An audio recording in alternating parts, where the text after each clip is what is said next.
أعوذ بالله من الشيطان الرجيم سورة الفاتحة مكية آيات نمبر 7 ركو نمبر 1 بسم الله الرحمن الرحيم শুরু করতেছি পরম দয়ালু আল্লাহর নামে আলহামদুলিল্লাহি রাব্বিল আলামিন। অর্থ সমস্ত প্রশংসা আল্লাহর জন্য, যিনি সমস্ত সৃষ্টি জগতের মালিক।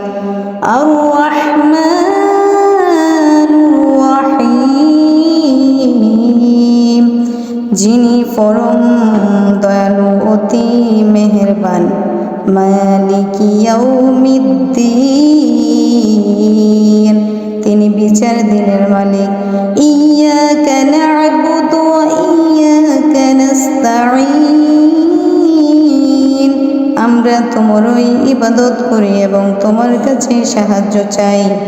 ইহদিনাস সিরাতাল মুস্তাকিম,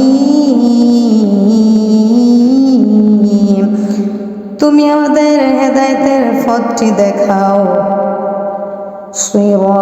সিরাতাল্লাযীনা আন'আমতা আলাইহিম, তাদের পথ যাদের উপর তুমি অনুগ্রহ করেছো। গায়রিল মাগদুবি আলাইহিম ওয়ালাদ-দাল্লিন, তাদের পথ নয় যাদের উপর অভিশাপ দেয়া হয়েছে, এবং তাদের পথ নয় যারা পথভ্রষ্ট হয়েছে। সাদাকাল্লাহুল আযীম ওয়া সাদাকা নবী রাসূলিল কারীম ওয়া নাহনু আলা যালিকা মিনাশ শাহিদিন।